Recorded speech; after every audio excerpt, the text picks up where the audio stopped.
Veronica presents Part 8 of the AI Repertory Theater's production of Lorene on the Lamb by Marie Elena Zuniga. It was a dark and stormy night. Well, it was. Get over it. Lorene, Tilly, and Splat got soaked to the bone after the bus was rear-ended by a fast-talking elderly nun by the name of Sister Sarah. Is she the divine intervention Lorene prayed for? It was a dark and stormy day back in 1987 when Lonnie Smith came back to Red Boiling Springs. As you remember, his chance encounter with his brother, Mac Johnson, in Indian Cave ended with a gunshot. Chapter 36. Summer 1987. Red Boiling Springs. The storm had passed, leaving the air smelling fresh and sweet. Sammy trudged through the woods, shouting Livy's name.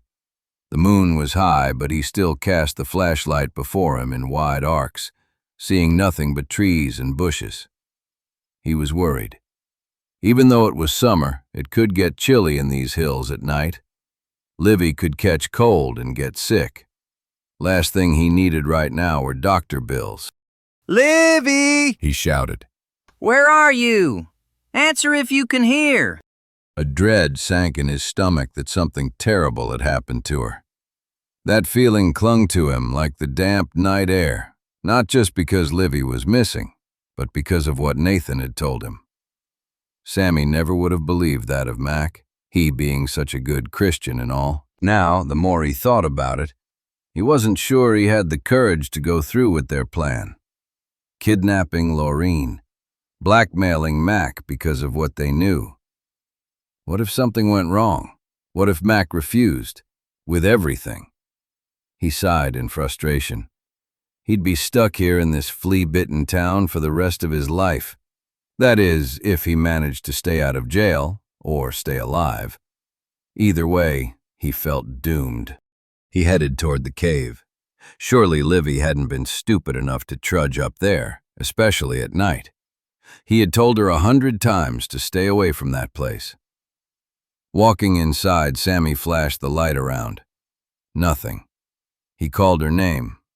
No response. Why had he even wasted time coming here? He walked back home and fell asleep, upright, in the rocker by the window. He dozed in fits and starts, each little noise waking him up. A few times he walked to the phone to call the police. That would do no good. Getting too close to the law right now wasn't a good idea, for lots of reasons. He'd just have to hope she was safe somewhere and would return in the morning. At daybreak, the skies were still damp and gray. Sammy paced, not knowing what to do. He called into work, saying he wasn't feeling well, and he could hear the displeasure in his boss's voice. "I reckon you ought to start feeling better soon, or you won't have a job to come back to." No sooner had he hung up, the phone rang.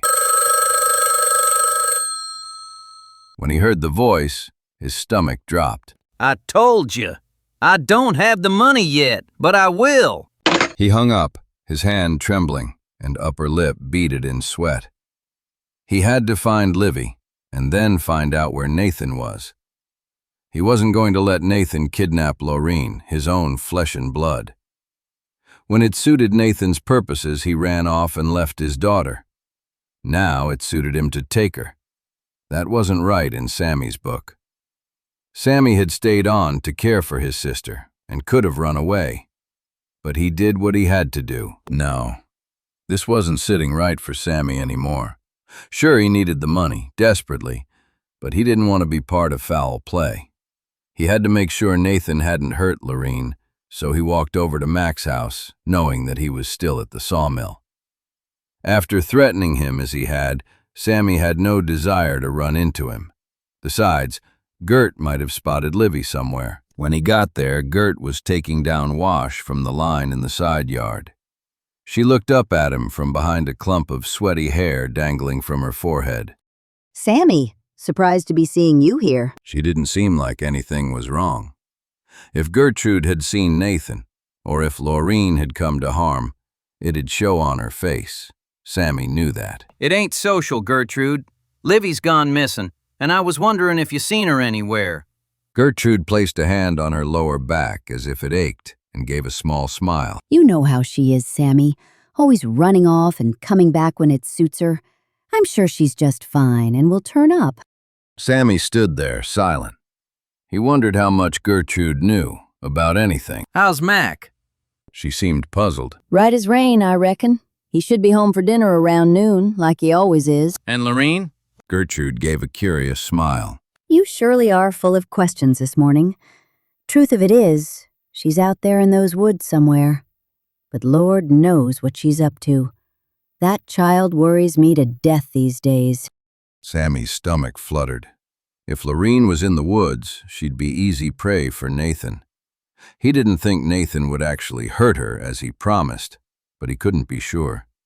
Nathan could be selfish and cruel, as Gertrude was fond of telling everyone. She interrupted his thoughts. Well, gotta get this wash taken care of. Sky's clouding up. Let me know if you don't hear from Livy. We'll see what we can do then. Sammy nodded and walked back home. He sat down in the rocking chair, tears trickling down his face. It surprised him because he rarely cried. The only time he could recall weeping was when Sally Richards left him. Right now, he was just so danged tired of everything. Why had life been so cruel to him? Why didn't he have a chance for happiness like anybody else? And why had he allowed himself to get mixed up in such bad trouble in Nashville and with Nathan? He hated his life, this stupid town, his sister. A part of him almost wished she were dead somewhere. Then he'd be free. He shook his head. No, that wouldn't do. Another bad storm was brewing.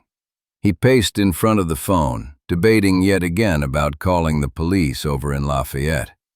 Outside, the wind whipped at tree limbs and thunder roared around the house.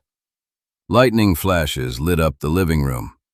Lordy, how would Livy survive if she were out in this mess? When the storm finally passed, Sammy decided to look outside one last time. A strong sun had come out from behind lingering gray clouds, and he could see better than he could last night. He retraced his steps to the cave, just in case Livy had found shelter there from the storm. Maybe she had become lost inside. Lord knows enough folks had been trapped inside that cave, mostly tourists who had heard those stories about that Indian treasure. Sammy walked inside, adjusting his eyes to the shadows. Someone was in here. God, was it Livy?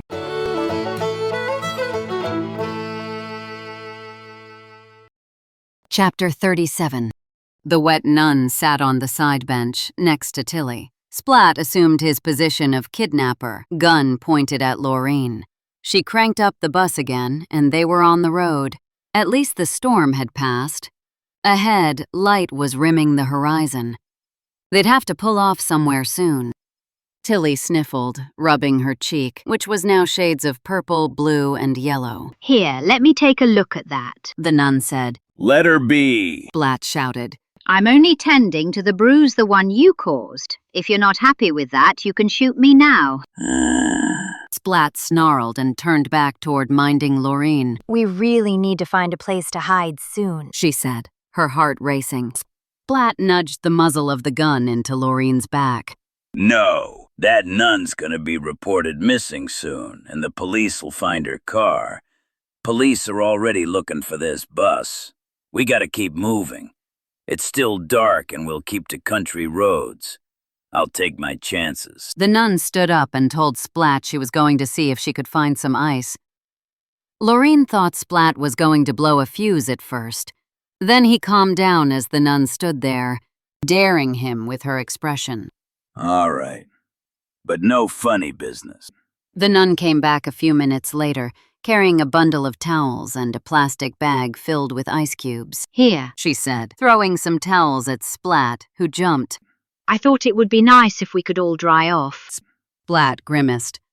The nun gave a towel to Tilly. There now, you'll be okay. The nun comforted. For once, Tilly was strangely quiet.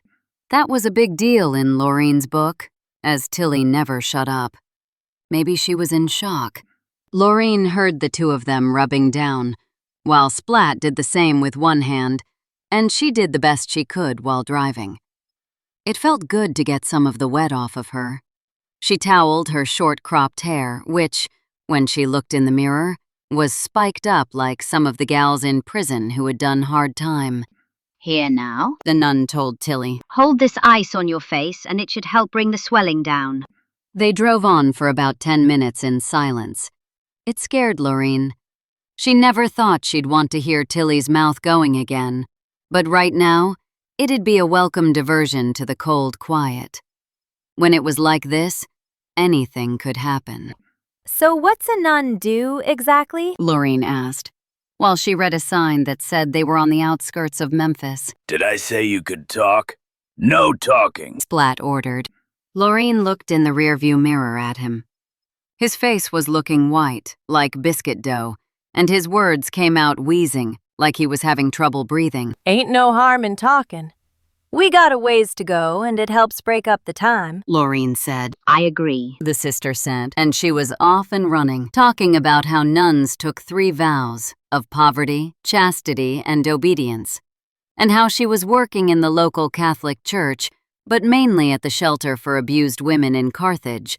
Although the Baptists and other religions didn't understand Catholics, thinking they worshipped statues, which was ridiculous as they didn't, and that her mission in life was to help others, because God knows. At this point she stopped, and Lorraine could see in the mirror that she was giving Splat a dirty look. There was all kinds of evil in the world. Tilly finally spoke. But how do you do that, no sex? I mean, my husband was a real SOB, but at least he was good for one thing. It's not as hard as you think. The nun said with a smile. Probably not. The men that Lorraine had slept with were lousy in bed. Even old Hezzy didn't make her sing zippity-doo-dah, although she did feel a twinge of guilt thinking of him standing before some judge right now for helping her steal the bus. Yep, sometimes it was better to do without. I ain't never met a Catholic for, Tilly said. much less a sister. What'd you say your name was again? Sarah, Sister Sarah. Tilly must have felt obliged to do introductions, as if they were sitting around having tea instead of driving a stolen bus and being kidnapped. Mine's Tilly, and that there is Lorraine, driving the bus. And, well, She paused and continued fast. that one with the gun is Splat. I'd say I'm pleased to meet you all, but it seems we're in an unfortunate circumstance. Now why don't you tell me what all this is about? What it was about. Now there was a story. What Lorraine thought it was about was getting to her dying mama. How all this had happened was a mystery to her, as most things were in life. She never understood why she didn't have a real pa like most girls did, why they were always so poor, why her Grandpa Mac disappeared and was probably dead, why men treated her like dirt. Maybe Carmela had been right all along. Maybe it was about never having a daddy or not thinking positively. Nah. Life was what it was. A real pain in the ass sometimes, like now. After Lorraine finished giving a quick and dirty version of what had happened, the nun sat back in the bench and sighed. My lord, so let me understand this. You escaped from a women's prison in Houston and stole this bus, one that belongs to a famous country music star, so you could get home to your mother, who's dying in Red Boiling Springs. You picked up this woman who was escaping from her husband who beat her. Then you found this man who was posing as a deaf-mute Bible salesman, but who is really going to Nashville to kill the man whose name is on this bus. They all nodded together. Then the nun did something that surprised Lorraine. She got on her knees, took those strange beads hanging around her waist, and started saying some kind of mumbo-jumbo prayers. Hey, Splat barked. what the hell you think you're doing? What the heaven I think I'm doing, Mr. Splattis. Praying for us all. That wasn't such a bad thing, Lorene thought, as the bus rolled on into the Tennessee darkness.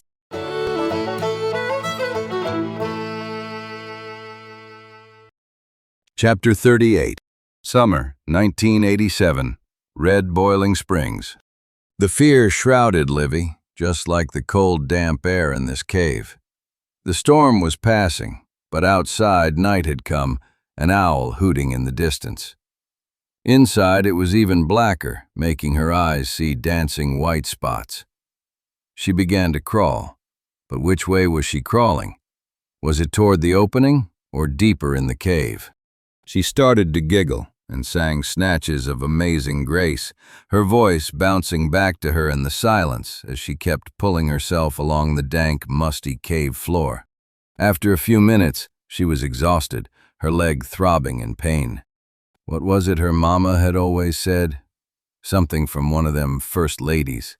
Her mama may not have been school-learned, but she was book-learned. Gotta do that thing you think you can't do. Her mama had preached, or something like that. Eleanor, somebody said it, a president's wife. Right now, Livy didn't think she could do that thing, which was move another lick or find her way out of this cave. Her body ached with pain, and her throat was parched. She didn't know how much time had passed, but she jerked her head upward. She had fallen asleep and didn't know where she was or what day it was. She thought she had heard someone call her name, someone looking for her, but she must have been dreaming. Then she remembered she was lost in this cave and started screaming and crying.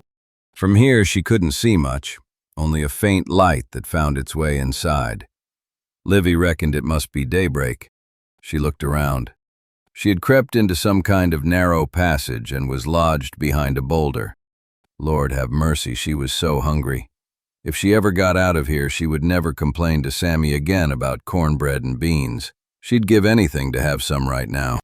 Livy dozed off again and woke with a jolt when she heard a noise. At first she wanted to scream, say something, but what if it was a bobcat? They were known to come into these caves. She lay still and listened. Footsteps. Human. She pushed herself up and peered over the top of the boulder. Squinting her eyes in the shadows, she saw a human form. Something in her head told her to keep quiet until she saw who it was. A low rumble of thunder filled the cave, followed by heavy rain. She strained her eyes, looking again. She wanted to ask for help, but wanted to make sure who it was. When a flash of lightning lit up the cave, she saw the face. Livy covered her mouth, stifling a gasp. Outside, a fierce storm was raging. Then, after some time, someone else stepped into the cave.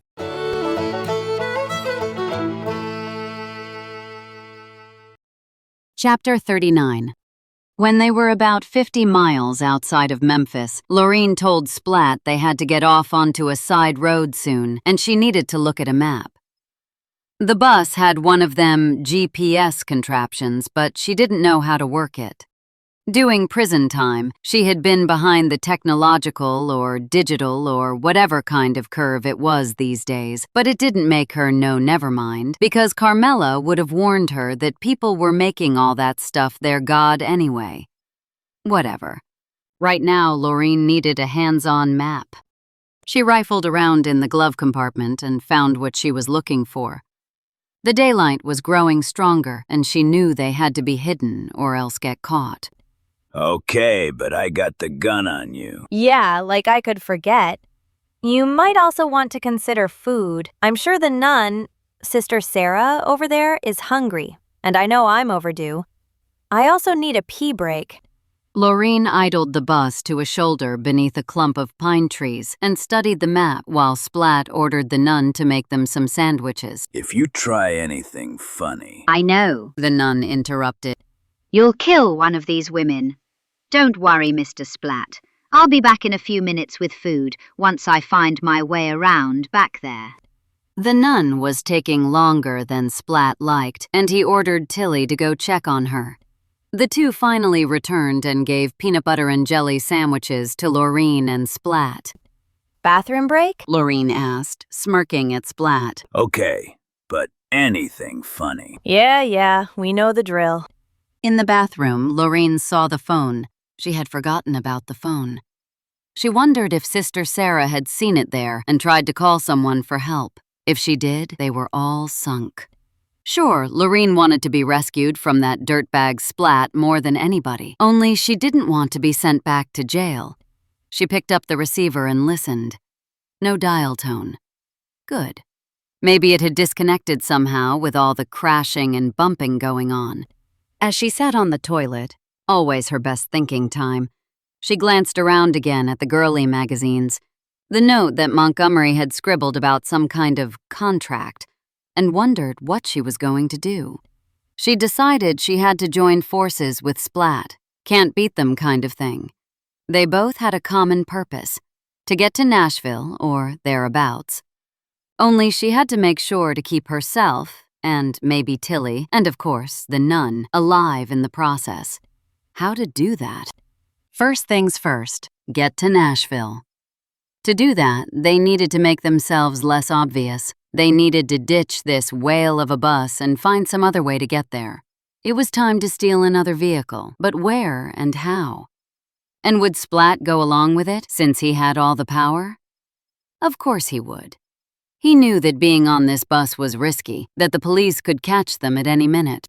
When she returned, Sister Sarah was rambling about God being a part of all creation, or some such nonsense, while Tilly kept nodding with a blank stare. Like you mean God's inside me? Of course, Tilly. God's even inside of Mr. Splat there. Shut up! He barked. But he is, Mr. Splat. Whether you like it or not, God is a part of all of us.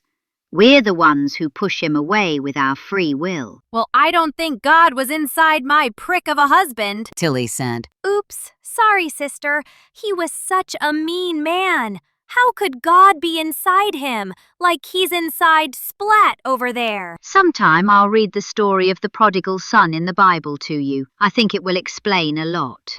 Lorene was sure Tilly couldn't say the word prodigal, much less knew what it meant.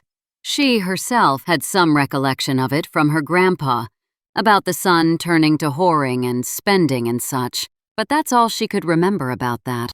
As she stood there, listening to them talk, Splat finally noticed her. Took you long enough. He said, Hey, give a gal a break for Pete's sake. I think better on the John. And I had an idea. We need to ditch this bus and find something else. Why don't we find us another car? I done stole lots of them in my time. It's not that hard. Splat pondered. Nope, too risky.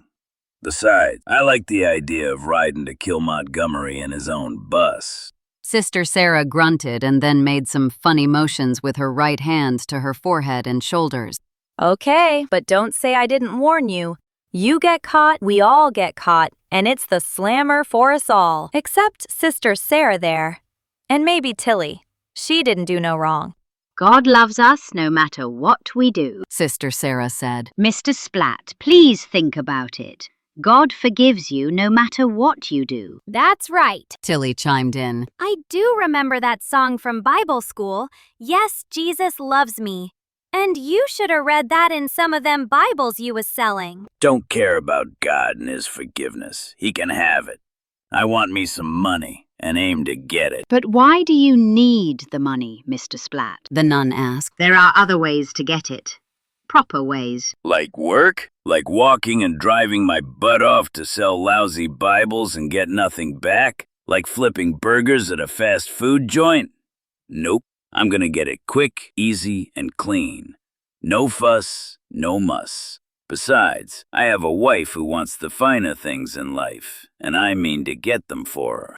So that was it. There was a wife after all, and it looked like she had pushed good old Splat there over the edge, right into greed and killing. He may have been good at the robbing part, but Lorene wondered if he had ever really murdered anyone.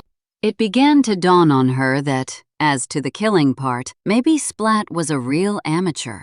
Even she had learned in prison that if you were going to whack someone, especially somebody famous like Josh Montgomery, you needed a plan. Splat didn't seem to know what he was doing. What did he think he was going to do? Ride the bus straight through Montgomery's iron gates and park it out front of his fancy schmancy mansion? Ain't as easy as you make it out to be, Lorene finally said. Don't you worry your head about it. I got help from the inside. Piece of cake. Help from the inside? Like who?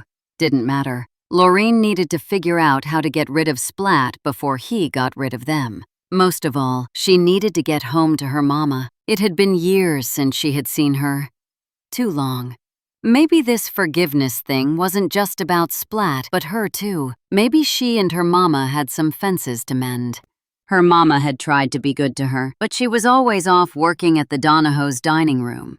When Lorene started growing boobs, she attracted boys like Ace and other bad sorts, and she and her mama would get into awful fights. Then, one night after Lorene had been out drinking all night, she and her ma had a rip-roaring, knock-down argument.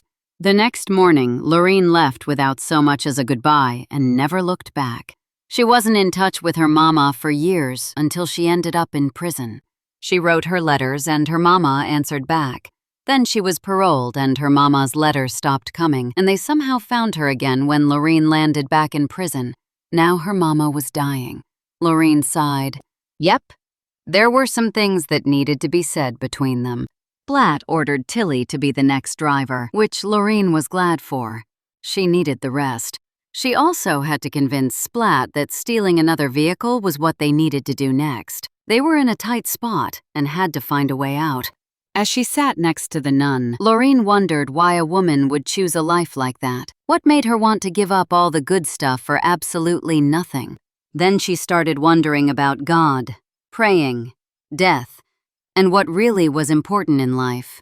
Those questions took her breath away for a minute, and she decided questions like that were beyond her. She didn't want to ponder any mysteries of life, only getting back to Red Boiling Springs, no matter what it took.